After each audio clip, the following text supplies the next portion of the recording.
hindi ka raw na-busted ever. True or false? False. I think, Talaga? So- Nagka-girlfriend ka na sa showbiz? yeah, one. Isa. After ba ng Maria Clara at Ibarra, meron ka ng, at least man lang na pag-uusapan ng mga projects? Yung movie namin ni Shaira Diaz, it's coming out on February 15. And apart from that, I think I have a movie with Barbie Forteza. Actually, Wow! So mabubuhay yung Pilay. Yeah, Yeah, and I heard din na magkakaroon ulit kami ng teleserye ni Barbie. So, I heard lang. Hi everybody. Wow. It's a pleasure to be here, Nelson. Thanks for the invite. David, isa-segue ko na. Alamin natin yung mga misconceptions about you. Kasi syempre yung unang tingin mo, ang unang tingin sa'yo, di ba? Parang may first impression ng tao. Pero sabihin mo sa akin kung ano yung totoo sa hindi totoo. Well, so ganito. Sabihin ko yung mga characteristics, ha? Oh. Okay. 1. Rich kid, privileged, o walang naranasang hirap sa buhay? Siguro ganito na lang, Nelson, kasi hindi naman, kumbaga lahat ng tao kasi may sarili-sariling, problema. Depende yun sa box mo eh. Diba? Like ako kasi, as David Licao, iba yung problema ko. I mean, maybe for others, na para sa kanila, hindi problema yung nararanasan kong problema. Para sa akin, problema siya. And like, same with you, same with everyone else. Yeah. Alam mo yun, so siguro yung privilege, siguro like yes, my family is comfortable naman. Pero hindi kasi lahat given sa akin eh. Pinagtrabaho ka rin, in a way. Oo, like as in lahat ng meron ako ngayon, pinagtrabahuan ko yun. At saka na-experience ko lahat. Like gaya ng ganito, like na-experience kong mag-jeep, mag-bus, mag-commute. No way. Oo, first time ko na siguro ito yung makwento. When I was 14 years old, masama kasi ipin ko. And siguro that came from me not spoiled by my parents. Siguro dun, I don't know if it makes sense, pero siguro for me, Well, it does. yun. So, at that time, pangit yung ipin ko. Sungki-sungki, like ito, nasa likod, ganyan. Tapos, kumbaga yung adjustment yun ng braces ko eh. Sabi ko sa mom ko na parang, pwede ba ako pahatid sa dentist kasi magpapa-adjust na ako ng braces. And she said no. Hindi ko alam kung bakit. Driver naman. Baka naman may lakad si Mami. Yeah, hindi. Ewan ko, siguro hindi lang siya masyadong sa akin before. Hindi ako masyadong love. Grabe naman. No. Pero, so, moving on. Yeah, tapos so syempre, like me na being persistent and passionate sa, parang gusto ko gumanda yung ipin ko. Ang ginawa ko, kasi we live in sa may Balintawak, sa isang village doon. And then, syempre, naglakad ako. At 14 years old, naglakad ako sa EDSA. Tapos nag-jeep ako, nag-MRT ako. Yung dentist ko kasi nasa Forbes eh. So, tapos nagkamali. Nagmakati ka pa. Oo, nagkamali ako ng station. Bumaba ako sa may Dasmariñas. So that's like one station away. Wala na akong pera. So wala na akong kumbaga sakto lang yung pera ko eh. Wala na akong mag-isa pang siguro 200 lang siguro dala ko nun or less. So ang nangyari, nagkamali ako. Tapos nilakad ko yung station to station. Diba? Naglakad ako sa EDSA at 14 years old. So yun lang. I mean, for me, big deal. Kasi siguro nisip nila na parang lahat nga given sa akin, na parang everything was easy, like, pero hindi. Naghirapan ko lahat and meron din akong hardships na hindi lang nila alam kasi, siguro outside appearance ko, like the way I post on Instagram na parang all happy. Yeah. Oo, kasi I'm sure yung kinukwento mo sa akin ngayon na paglalakad mo, one of those lang na naituro sa iyo ng parents mo to face real life, ika nga. Experience ko rin sumabit sa mga bus. Kasi papuntahan ko yung ex-girlfriend ko. So, nakatira For love. Oo, nakatira siya sa Mindanao Avenue. Ayaw naman ako akitid ng parents ko. So, nag-jeep ako, nakasabit ako sa bus doon. I mean, it wasn't easy for me. Pero yung mga yon, yung kinukwento mo sa akin ng mga, yung mga naranasan mo, of course, you don't really have to do it on a daily basis, ano? Sa tingin mo, malaki yung naituro niyan sa'yo? Kasi proud ako na parang, alam mo yun, na parang, kaya Anytime pagawa sa'yo. So ngayon, pasabitin ka sa jeep, pwede ka sumabit. naman, gagawin. Wala na. At least nagawa ko. Tsaka like, pupunta ako ng school, nag-LRT lang ako dati. So, hindi, simple lang ako eh. Siguro naisip ng mga tao na medyo rich kid nga, pero hindi naman talaga. Well, number 2, David daw is happy-go-lucky. Parang walang plano sa buhay. No, don't think so. Like, look at me right now. I mean, Sa dami ng ginagawa mo, no? Inside and outside of showbiz. yeah, siguro yung persona ko lang, yung arrive ko siguro, parang ganun eh, na parang wala akong pakialam sa mga nangyayari. But in reality, you know, like tumatakbo yung utak ko. Like, it's a non-stop thinking about what I can do and what I can improve on. May share ko lang, David, I know the listeners would appreciate this. You're the one who shared sa akin kung paano mag-meditate, yung time management. So parang, for somebody as young as you are, in fact, di ba, napagkwentuhan nga natin, kaedad ko ang tatay mo, Yeah. 1970 pinanganak. And sabi ko, you can be my kid. Pero di ba, for me to get something like that from a younger person, talaga nakakahanga.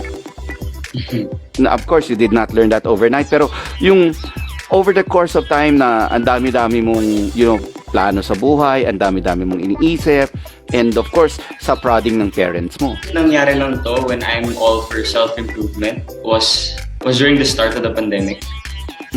Parang gave me the time to think and do the things na I wasn't able to do pre-pandemic. Kasi like pre-pandemic, medyo happy-go-lucky ako at that time. I would go to bars every time, like drink with my friends, ganun. Pero bata ka pa noon. Like, how old were you then?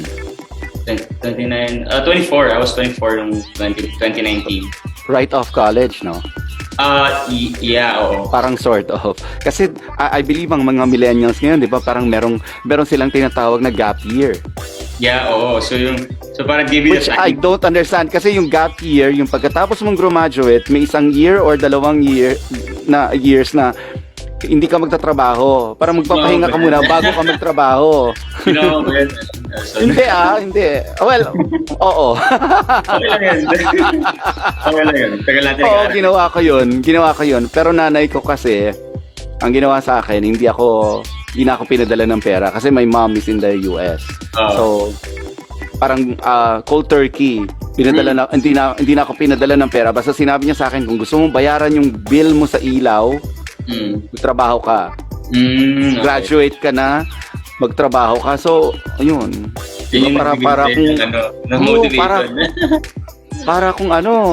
Para kung binuhusan ng malamig na tubig nun, tapos hindi ko alam saan ako pupunta at saka kung paano ako magsisimula. Salimuot din yung mga pinagdaanan ko. Present tayo. Okay. Si David ba, katulad ni Fidel, na nakukuha lahat ng gusto? Hindi lahat eh. Hindi talaga lahat. May frustrations ka pa rin. Alam mo kasi, Nelson, like, I'm sure like you can relate. Na parang you always want more. Diba? Like as a person, as a human being, parang yun yung nature ng mga tao eh. Parang pag na-achieve mo na tong certain achievement that you wanted like probably 2 years ago, and there comes another, like wants and dreams. Diba? So it's a non-stop dreaming, but it's just really up to you if you wanna like reach that. If you have the means na maging successful na paghirapan lahat ng bagay. So, kasi ako personally, it used to scare me pag meron akong achievement. Kasi parang what's going to be next? Yun yung kinakatakot ko na parang lalo na pag malaki yung achievement ko, parang ano ba yung susunod kong pwedeng gawin to top this one? Yun nga eh. Parati yung nakakatakot. Totoo yun. But siguro kailangan natin mas maging grateful siguro. Take a step back. Yes. Ikaw ba, David, ito ay isa pa. Hindi ka raw na-busted ever? True or false? False. I think, Talaga? oo naman. Nabusted na ako siguro a couple of times. Naku, maraming mag-aaklas na mga David fans. Parang, hindi yan totoo. Hindi, na ako, na-busted ako, nasaktan na rin ako, naiwan na rin ng babae, so, hindi totoo yun. For a young person like you, David, how do you cope with heartbreaks? Honestly, ang hirap ng heartbreak. Mas mahirap pa siya na, kunwari matanggap mo yung, kumbaga, hindi ka nakuha sa isang trabaho, sa isang audition, or like, tinanggal ka sa trabaho. Ang pinakamahirap para sa akin yung heartbreak eh. Kasi meron kang sense of attachment dun sa taong nakarelasyon mo. So it's really hard. Pero I don't know, like siguro, ako yung type na parang nag-give up lang ako kapag sagad na. Kumbaga parang parang I don't have regrets later on. So, yun, talaga minamaximize ko na parang, sige, paglaban natin to, let's fight for this, until you reach a certain point na parang in one snap, parang okay. Parang hindi nga talaga. Dave, take us to that experience. Ano yung nararamdaman mo? Kasi parang interested ako, no? Parang, yung you say na parang masyadong, ano yung tipping point mo eh. Parang mataas yung tolerance mo sa, bago ka bumigay. Pero, di ba usually sa relationships naman, ang nangyayari is naging toxic kapag hindi kayo for each other. Diba? But then, ipaglalaban mo pa din kasi mahal mo yung tao. Kasi paglalaban mo, tapos away kayo ng away, tapos abot ka dun sa parang tipping point na parang kumbaga, toxic ka talaga. Tapos, syempre, ang question na papasok sa isip mo is like, worth it pa ba to? Worth it ba to ipaglaban? Or baka mas okay na break kami? Tapos pag nag-break naman kayo, ang isipin mo naman, parang shocks, ang sakit naman kung nakita ko na siya may kasamang ibang lalaki. So mangyayari, balik ka ulit dun sa partner mo kasi hindi mo kaya na may makita siyang may kasamang ibang lalaki or babae, di ba? So, at teka muna, Dave, ito ba kinukwento mo lang sa akin na theoretically o nangyari na sa'yo to? Nangyari sa akin. I've had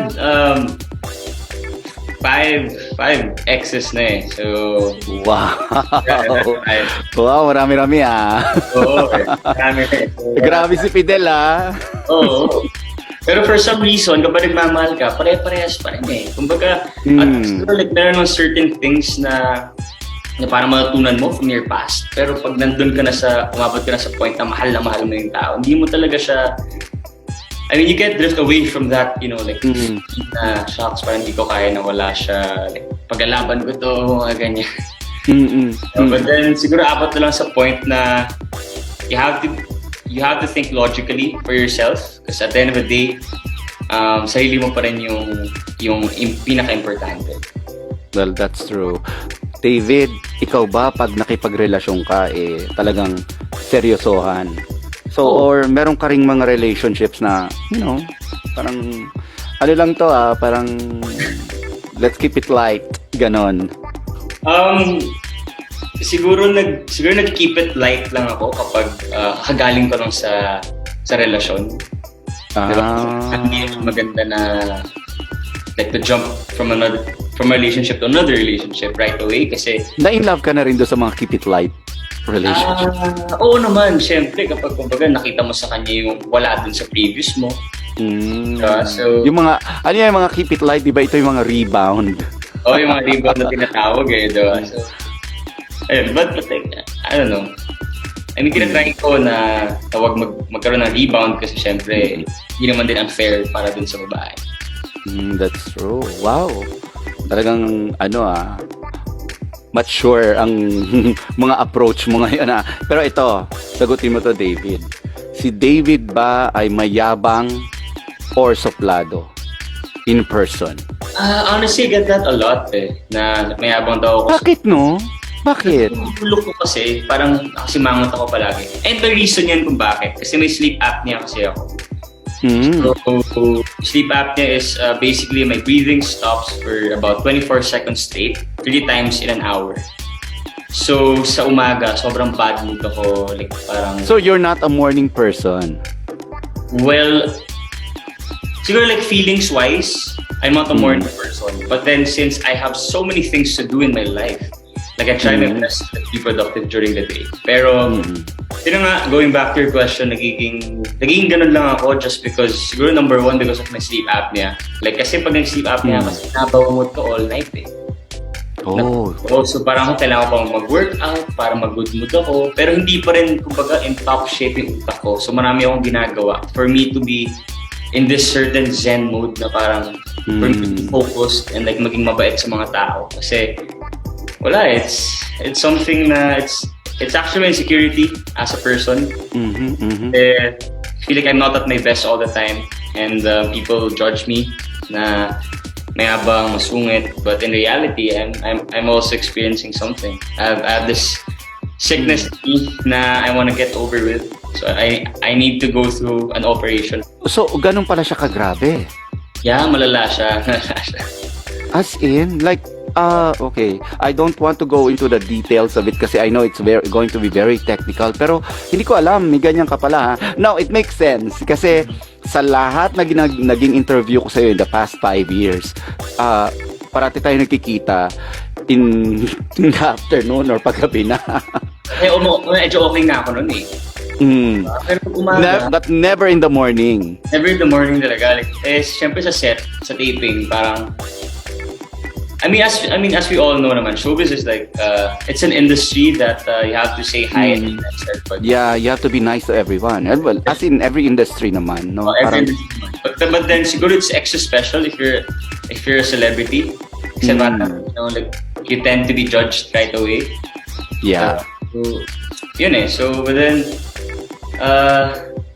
or like as a show goes on naman, mas nakikilala nila ako. So, mas nasasabi ko na sa kanila na parang, okay, in the morning, I have this problem. And then you can talk to me, like you can make fun of me. I won't get mad or anything. Pero of course, as a celebrity, sabi mo nga, no, it's part of the job. Siyempre, di ba, parang, of course, sometimes meron kang mall shows in the morning that you really have to be extra nice to everyone. Paano mong, paano mong ginagawa yon na, siyempre, di ba, bad mood ka in the morning? There's a certain hours of sleep na pag ginawa ko siya, okay naman ako sa morning. So it would be around 4 hours. Tapos kung marami akong mga gagawin na mga kailangan ko mag-workout na ng 2 beses. Para like, to be in that top shape na parang medyo mas happy ako in the afternoon. So like today, since I have so many meetings, started 1 p.m. So I had to work out twice, even if it ended late na last night sa taping. So you know, it's really about knowing your body and how it works. Mahirap din kasi yun na nga, kailangan talaga yung tamang tempo sa katawan mo, talagang kailangan makuha mo yan para siguradong okay yung araw mo. You know, like, I feel like what you do in the day, actually I believe that what you do in the morning is how you do it throughout the day. Tatanungin ko muna yung reaction mo kasi sobrang init na tinanggap ng viewers yung Filay, yung love team ninyo na alam mo, surprise love team to kasi hindi naman, di ba, at the start never nating napag-usapan na magkakaroon ka ng love team dito. In fact, mag-aaway-away kayo parati ni dito yung character ni Barbie na si Cly. Well, I guess sa lahat ng teleseries siguro may formula like depende rin talaga sa writers kung paano nila na-execute yung story and also like sa director and like si Direk Zig Dulay naman, like he's a master of his craft na like ang dami yung angles when it comes to scenes na ang dami extra like I feel like he's an extra director. So siguro because of that, because of the writer, because of Barbie's acting and siguro like sa akin na-develop na lang din yung character ko. Siguro yun yung mga reasons why na nagustuhan siya ng mga tao. And like, syempre, part din nun na medyo nasa serious side kasi sila Maria Clara Ibarra. Whereas Pilay Kayong naman, comic relief. comic relief eh. So parang I feel like as viewer, I wouldn't wanna see na parang laging drama-drama eh. So siguro mas highlight din yung sa amin because siguro I want you to react to this, Dave. Ayon kay Barbie Fortesa sa isang interview, siguro ang isang rason sa paglayag ng Pilay ay yung K-drama aura mo.